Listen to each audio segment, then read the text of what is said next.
Les croyants peuvent-ils boire de l'alcool? La Bible révèle 5 conséquences. Le sais-tu?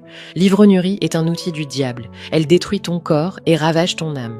Beaucoup considèrent l'alcool comme un moyen de divertissement, de socialisation, de libération du stress ou d'oubli des soucis, mais la Bible révèle 5 graves conséquences, la 5e étant la plus dangereuse.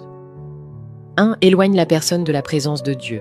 L'ivrognerie endurcit progressivement la conscience, réduit l'enthousiasme pour la prière et affaiblit le désir de la parole de Dieu.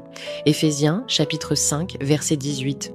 Ne vous enivrez pas de vin, c'est de la débauche. Soyez au contraire remplis de l'esprit. Le problème n'est pas seulement l'alcool, mais qui contrôle ta vie, l'alcool ou le Saint-Esprit. 2. Détruit la famille et les relations. L'ivrognerie entraîne souvent des émotions incontrôlables, des disputes, de la colère et des blessures. Proverbe, chapitre 20, verset 1. Le vin est moqueur, les boissons fortes sont tumultueuses. Quiconque en fait excès n'est pas sage. L'ivrognerie apporte le chaos et la destruction, pas la paix. 3. Ouvre la porte au péché. Lorsque l'alcool contrôle une personne, toutes sortes de péchés peuvent s'infiltrer. Immoralité, violence, disputes et crimes. Proverbe, chapitre 23, versets 29 à 30. Pour qui les a? Pour qui les hélas? Pour qui les disputes? Pour qui les plaintes? Pour qui les blessures sans raison? Pour qui les yeux rouges? Pour ceux qui s'attardent auprès du vin? Pour ceux qui vont déguster du vin mêlé? 4. Propage le péché et forme de mauvaises habitudes.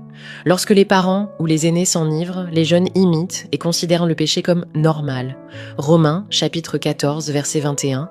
Il est bien de ne pas manger de viande, de ne pas boire de vin et de s'abstenir de ce qui peut être pour ton frère une occasion de chute, de scandale ou de faiblesse. 5. Refus de repentance et jugement de Dieu. La Bible avertit sévèrement. 1 Corinthiens chapitre 6, verset 10. Ni les efféminés, ni les infâmes, ni les voleurs, ni les cupides, ni les ivrognes, ni les outrageux, ni les ravisseurs n'hériteront le royaume de Dieu. Continuer à s'enivrer sans se repentir mène inévitablement à la mort. Cher ami, Dieu ne cherche pas à te priver de joie, mais à te sauver du péché. Repens-toi aujourd'hui, tourne-toi vers Dieu, choisis d'être guidé par le Saint-Esprit plutôt que contrôlé par l'alcool. Si tu luttes et veux te rapprocher de Dieu, écris en commentaire « Je veux fuir le péché ». Je t'inviterai à rejoindre une fraternité gratuite. Ici, il n'y a pas de parfait, seulement ceux qui veulent se repentir et s'éloigner du péché.